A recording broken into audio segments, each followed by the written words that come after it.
Hello, hello, hello. Welcome back to the program Spoken English. Good morning. This is Dr. R.S. Moria helping you out to get a better understanding of English language and enable you to communicate grammatically, confidently, fluently with a great authority and command. Guys, in a given situation, today we are going to start a new chapter. This chapter is how to read phonetic transcription. Regarding phonetic transcription, I have already made videos, around 10 videos on phonetic transcription, in which I have included vowel, 12 pure vowels, their symbols, and then diphthongs, and then consonants, and then I practice some words also, some sentences also. But the question is that why pronunciation is important? Is pronunciation is important in spoken English? Is pronunciation count much in spoken English? Should we give emphasis? Should we attach importance to pronunciation in speech? That's the problem. And then if it is important, how much it is important? कितना जो है ये उपयुक्त है, इस चीज़ को हमको देखना है। तो इसके लिए हम थोड़ा सा इस पर डिस्कशन करते हैं कि क्या उच्चारण जो है ये अंग्रेज़ी में महत्वपूर्ण है और फिर कितना महत्वपूर्ण है, क्योंकि जो हम उच्चारण करते हैं अंग्रेज़ी में, विशेषकर हिंदुस्तान के लोग, उसमें आधे से ज़्यादा तो गलती ही होती है, क्योंकि हम लोग ट्रेंड नहीं हैं. We are not trained in phonetic transcription और we are not trained in what we call the received pronunciation. हम अल्फ़ाबेट नहीं जानते इसके, और जो कॉन्सोनेंट नहीं जानते, डिप्थोंग्स नहीं जानते. तो नेचुरली वही लोग जानते हैं जो पढ़े हुए हैं, और जो स्कूल लेवल में तो अभी पढ़ाया नहीं जाता, कॉलेज या लिंग्विस्टिक जो करते हैं उन्हीं को ये सारी चीज़ें पता होती हैं. तो बहुत से लोग जो है इससे बिल्कुल अलग होते हैं. वो बोलते हैं कैसे बोला जाता है, वो अपने तरह से बोलते हैं. तो पहली चीज़ ये जानिए कि ककारे के पर हम इसको अंग्रेजी को नहीं बोलते, इसका अलग उच्चारण होता है, डेफिनिट प्रोनाउंसिएशन. अंग्रेजी का एक डेफिनिट प्रोनाउंसिएशन होता है.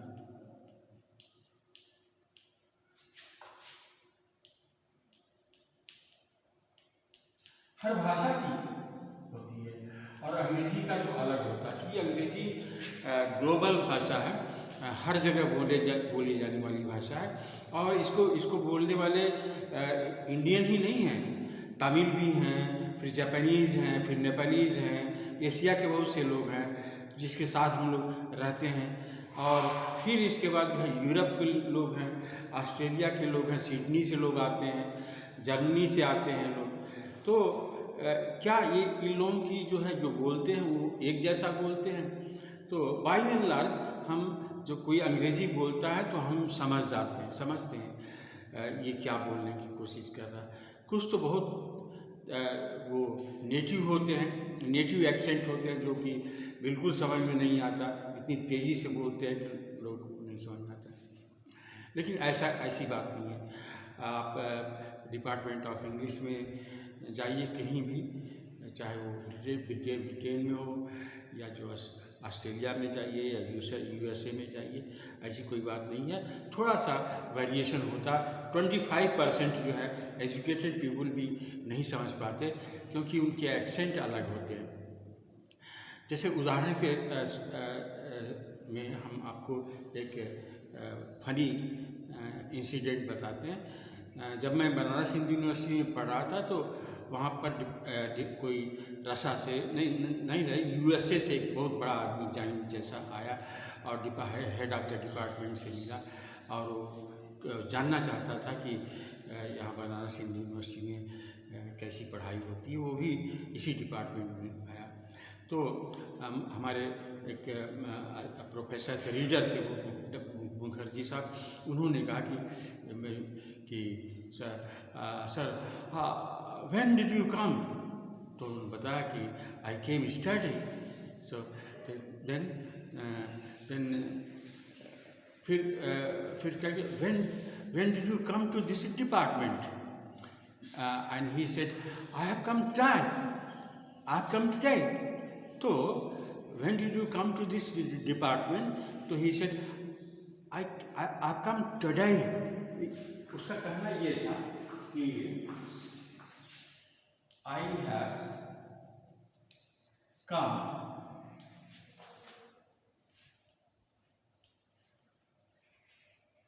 today, लेकिन वो बोल नहीं पा रहा था, उसका जो है यूएस एक्सेंट था, उसने कहा I've come to die, I have come to die। तो ये टुडे को पढ़ रहा था टू डाई, ऐसा पढ़ा। तो बनर्जी साहब ने समझा कि वो यहाँ लोग आते, बनारस में ऐसा है कि लोग मरने के लिए आते हैं, और वो ऐसा माना जाता है कि जो आदमी यहाँ रिटायर करके वहाँ मरता है तो सीधे स्वर्ग में जाता है, दैट बिलीफ इज़ देयर। तो उस तरह के बहुत से हॉस्टल बने हुए हैं, बहुत से जो है वहाँ फ्लैट है, रूम है, जो बनारस में आकर रहते हैं for the rest of life. तो जो बूढ़े लोग हैं, तो बनर्जी साहब ने समझा कि he has come to die means he has come to stay in Varanasi. So said, okay, all right sir, all right, it's very good that you have thought to die here in Varanasi. So we have lot of rooms there, a lot of dharmasalas are there, you can go and may I help you in that sense? तो कह no, I have come to die। अब ये चीज़ जो समझ में नहीं आता, to die, और जब उसने कहा टुडे, अब हम लोग क्या बोलते हैं, आई हैव कम टुडे बोलते हैं, आई हैव कम टुडे बोलते हैं। अगर कोई इस तरह से आपको बोले I have come to die, तो आप समझिएगा कि वो मरने के लिए आया है। और जब स्पेशली वो बनारस में है और वो बुजुर्ग आदमी है, तो आप सोचिएगा कि जरूर ये मरने के लिए आया है और धर्मशाला इसको दे दो।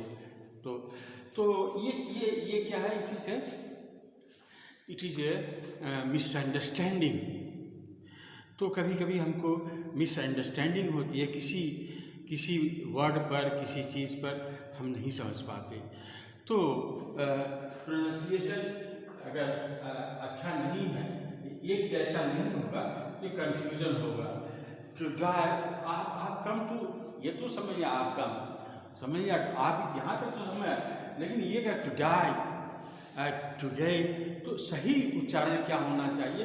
सही उच्चारण होना है today, I have come today, not to die.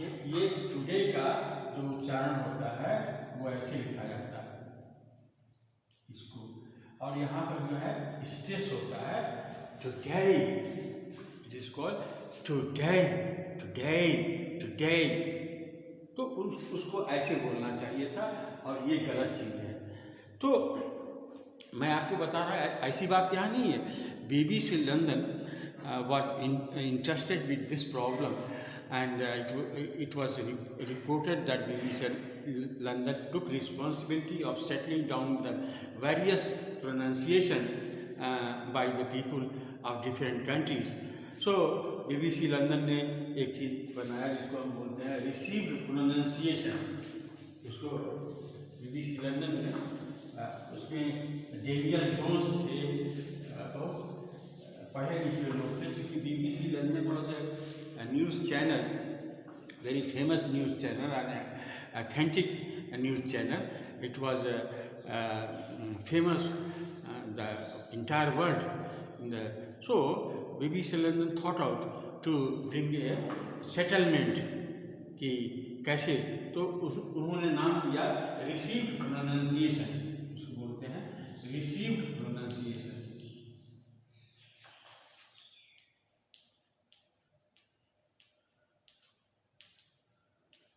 और इसको बोलते हैं शॉर्ट में RP, रिसीव प्रोनाउंसिएशन को बाद में सब जगह फैलाया गया।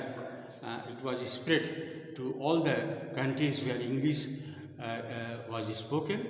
और इन इंडिया तो NBSC ने जो है वो सिलेबस में रख दिया, क्लास 11, 12 और हाई स्कूल के में एक तरह से रख दिया सिलेबस में कि इसको पढ़ाया जाना चाहिए, रिसीव प्रोनाउंसिएशन। रिसीव प्रोनाउंसिएशन में क्या पढ़ाया जाना चाहिए वो हम आपको बता चुके हैं, और फिर एक बार रिवाइंड कर देते हैं। इसमें पढ़ाया जाता है कि वॉवेल्स, और इसके बाद डिप्थॉन्ग्स पढ़ाए जाते हैं,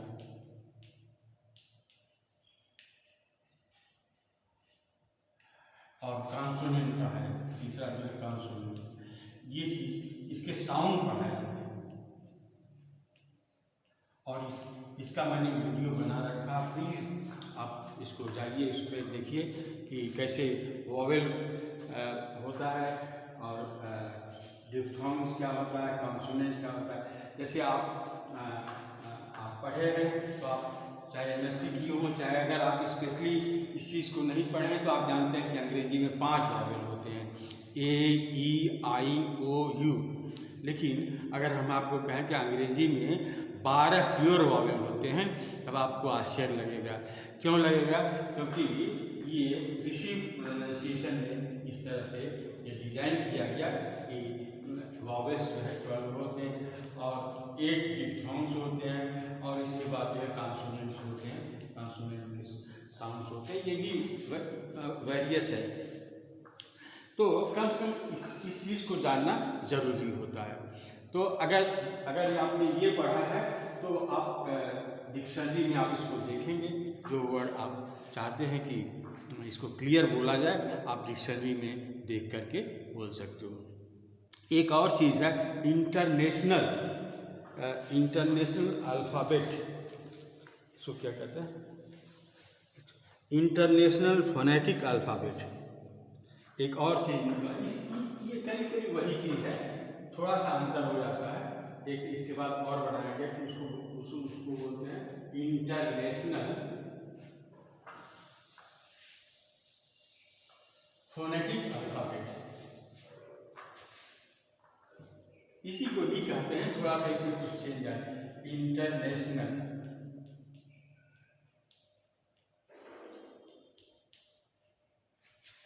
फोनेटिक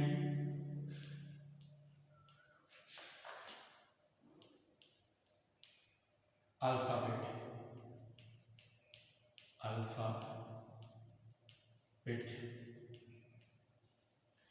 ये इसके बाद ये भी बना इंटरनेशनल फोनेटिक अल्फ़ाबेट। ये सब इसलिए डिज़ाइन किया, ये दोनों इसलिए डिज़ाइन किया गया कि चूँकि English is spoken all over the world in different countries of the continent, so people should speak similar, pronounce the similar in similar way, so that there should be no problem in communication. जैसे हिंदुस्तान में तो बहुत सारी चीज़ें होती हैं। अब इस चीज़ को हम लोग जो है अगर ककहरा की पद्धति से बोलें, जैसे के लिख दे और ये लिख दे क हो गया, और के लिख दे ख हो गया। अगर इस तरह से पढ़ेंगे तो इसको क्या पढ़ेंगे? इसको पढ़ेंगे फुटुरे, इसको पढ़ेंगे future, but in fact it is not future, it is a future. ये इसको कहेंगे फ्यूचर। तो इस ढंग से जो अंग्रेजी ककहरा से पढ़ता है उसके सामने प्रॉब्लम हो जाएगा। तो हर इसके उच्चारण होते हैं, one should be very particular on the pronunciation. तो अब हम चलते हैं कि कैसे इसको पढ़ा जाता है, इसको क्या मतलब होता है, कहाँ कहाँ इसको हम यूज़ कर सकते हैं। जैसे मैंने BBC लंदन को ही देखा। BBC लंदन में क्या होता है, जो न्यूज़ रीडर्स होते हैं उनको फोनेटिकली ट्रांसक्राइब्ड सेंटेंसेस दे दिए जाते हैं, फोनेटिकली ट्रांसक्राइब्ड। तो फोनेटिकली ट्रांसक्राइब, जैसे अगर ये लिखे कि कोई ऐसा चीज़ है, जैसे कोई एक सेंटेंस है उसको दे दिया जाए, जैसे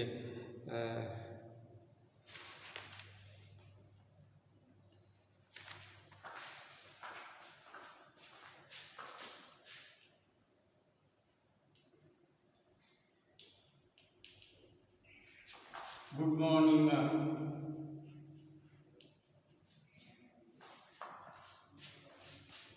ऐसे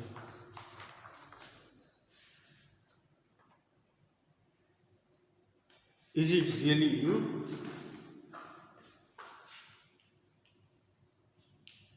is it really you? Good morning ma'am.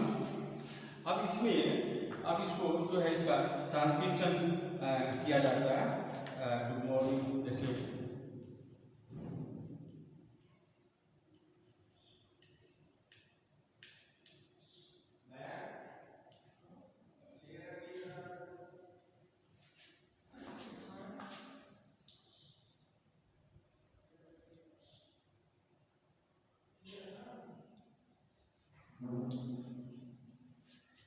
अब ये मैडम को ऐसे ही मैम लिखा जाता है। Good morning ma'am. Is it, अब इज लिखा जाता है, इट लिखा जाता है। रियली, रियली,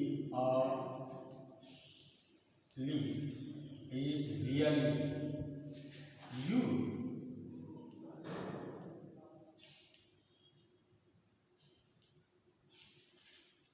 अब good morning ma'am, is really you? Is it really you? अब इससे क्या होता है, ये चीज़ अगर देखिए, इसको बोलते हैं फोनेटिक ट्रांसक्रिप्शन। ये इसको जो है फोनेटिक ट्रांसक्रिप्शन बोलते हैं। अगर इसके जगह ये दे दिया जाए न्यूज़ रीडर को, तो वो उसी को पढ़ता है और नतीजा ये होता है कोई गलती नहीं होती, वो गलती नहीं होती। न्यूज़ रीडर को, अनाउंसर को, और जो अच्छे जगह पर जो हैं इस पेशे में, इनको दे देने से गलती कम होती है। तो एक तो ये है, इसलिए अभी हम इसको जानते हैं। दूसरी चीज़ होती है कि कभी कभी जो है वर्ड्स जो है वो इतने जटिल होते हैं और हम उनका उच्चारण ठीक से नहीं कर पाते। और जब हम कहीं सेमिनार वगैरह में बोल रहे होते हैं तो गलत उच्चारण से वो लोग समझ नहीं पाते। और जैसे अगर जो किताब के पहले होता है, जो प्रस्तावना जो लिखा जाता है किताब, सो अंग्रेजी बोलते हैं उसको, बोलते हैं जैसे प्रस्तावना जो होता है तो उसको बोलते हैं अंग्रेजी में PREFACE।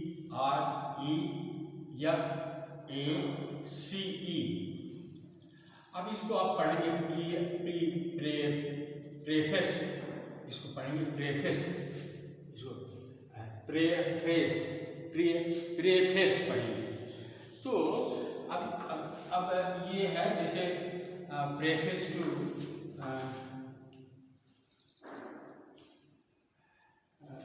Preface to lyrical ballad. जैसे लिरिकल बैलेट किताब है, वर्ड्सवर्थ ऑफ कोलरिज ने इसको लिखा, रोमांटिक पीरियड में। तो प्रेफेस टू लिरिकल बैलेट। अब आप जो है कहीं बच्चों को पढ़ा रहे हैं, अब ये चीज़ को आपने गलत बोला, इसके उच्चारण नहीं। आप जैसे यहाँ हिंदुस्तान में अंग्रेजी लोग बोलते हैं इसको प्रेफेस पढ़ेंगे, तो और जो बच्चे प्रेफेस सुनेंगे और फिर जाकर के वो भी कहीं प्रेफेस बोलेंगे, तो इससे लेकर के बहुत बड़ा कन्फ्यूज़न होता है। इसका उच्चारण जो है प्रेफेस नहीं है, प्रेफिस है। इसको कहते हैं प्रेफिस, प्रेफिस, FIS ऐसे करके प्रेफिस, इसको पढ़ा जाएगा प्रेफिस। और इसको पढ़ेंगे ऐसे पढ़ते हैं प्रे, और ये फ हो गया और ये हो गया और ये यस हो गया। ये साउंड, इसको पढ़ेंगे प्रेफिस, न कि प्रीफेस पढ़ेंगे। तो इस तरह की गलती होती है, कुछ चीज़ें आपको कंसल्ट करना पड़ता है इसके लिए कंसल्ट करना पड़ता है। वाकई इसकी जो होती है प्रोनाउंसिंग डिक्शनरी होती है, इसके लिए क्या होता है, एक डिक्शनरी मिलती है, उसको बोलते हैं प्रोनाउंसिंग डिक्शनरी। सबसे पहला आप इसको जान जाइए, प्रोनाउंसिंग डिक्शनरी इसको बोलते हैं।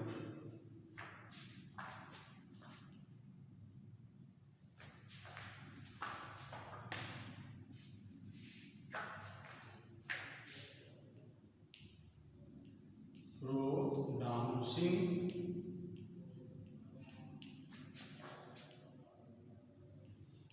डिक्शनरी,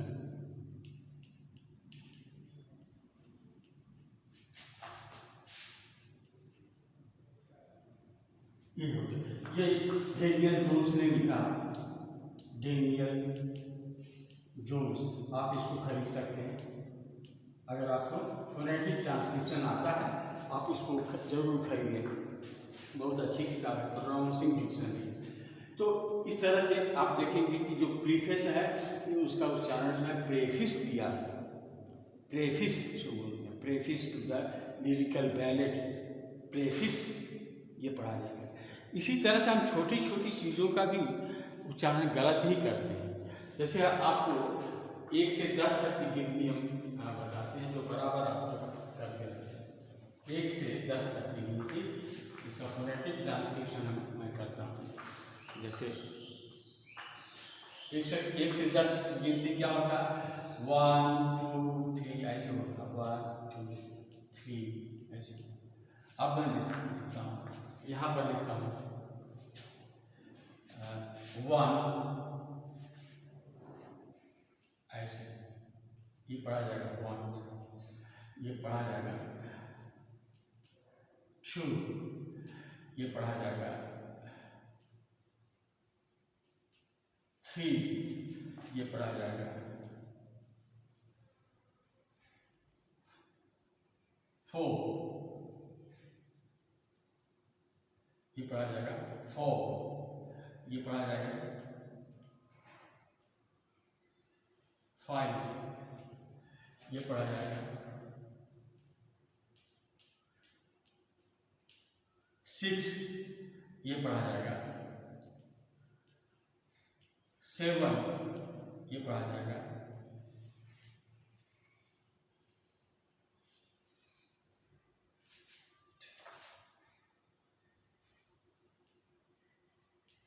8 और ये पढ़ा जाएगा 9 और ये पढ़ा जाएगा 10। अब इसको पढ़ने का अलग करके जो है 1 1 2 3 4 5 6 7 8 9 10 ऐसे पढ़ेगा। अच्छा, अब जैसे फर्स्ट सेकंड है, ये फर्स्ट सेकंड है, ये दिया रहता है ऐसे ऐसे दिया रहेगा तो आप सही पढ़ोगे। 1 1 1 1 2 1 2 3 4 ऐसे। और जैसे फर्स्ट दिया है तो उसका फर्स्ट का आता है फर्स्ट, और सेकंड है तो सेकंड को हम लोग सेकंड ही कहते हैं, 90% लोग सेकंड ही बोलेंगे, लेकिन सेकंड का उच्चारण सेकंड नहीं होता, सेकंड का उच्चारण होता है सेकंड।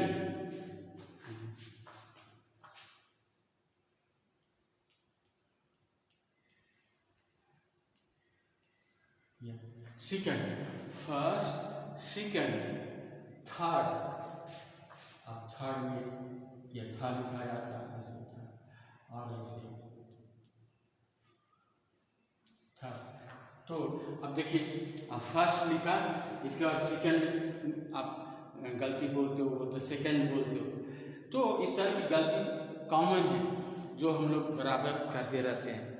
तो हम इस चीज़ को यहाँ एनालाइज करने आए हैं कि क्या उच्चारण जो है इंग्लिश प्रोनाउंसिएशन इज कंपल्सरी या इट शुड बी मैंडेटरी, या कि थोड़ा सा रिलैक्स भी होना चाहिए। जैसे you go to Sri Lankan, south Indian में आप चले, साउथ इंडियंस क्या है, वो ईज को, ये आप यहाँ ईज बोलते हो, वो कभी ईज नहीं बोलेंगे, क्या बोलेंगे, इस, ये इसको इस बोलेंगे। हम लोग ईज बोलते हैं, ईज सही है, लेकिन साउथ इंडियन इस ही बोलेंगे। जहाँ पर इस तरह का उच्चारण आता है, ये जो है उनका पर्सनल जो है ये स्टैम्प है। इसकी वजह से बहुत से लोग पहचान में आते हैं, अंग्रेजी बोलने से भी पहचान में आ जाते हैं कि ये किस देश का आदमी होगा, क्योंकि there is divergent in the pronunciation, they pronounce different things differently. लेकिन बाई एंड लार्ज अधिकतर लोग 70-80% लोग एक ही जैसा बोलते हैं। और चूँकि मैं अंग्रेजी पढ़ा रहा हूँ और ये पढ़ा रहा हूँ कि कैसे स्पोकन इंग्लिश में ये प्रोनाउंसिएशन ज़रूरी है, तो आज हम कुछ छोटे छोटे वर्ड्स लेते हैं और उसको देखते हैं। जैसे आपने अभी बताया कि कैसे हम इसको उच्चारण करते हैं। जैसे हम बराबर जो है छोटे छोटे जो उच्चारण होते हैं उनको बताते हैं। जैसे हम बॉय बोलते हैं,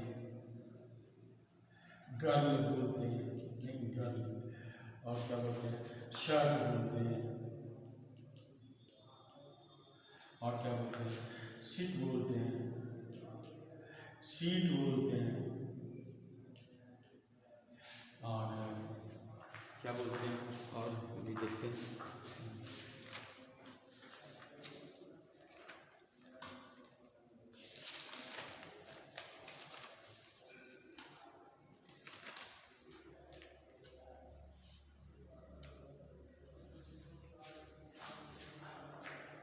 जैसे फायर बोलते हैं, फायर बोलते हैं, वाटर बोलते हैं। तो इन सबों का उच्चारण, ये छोटी छोटी चीज़ें हैं।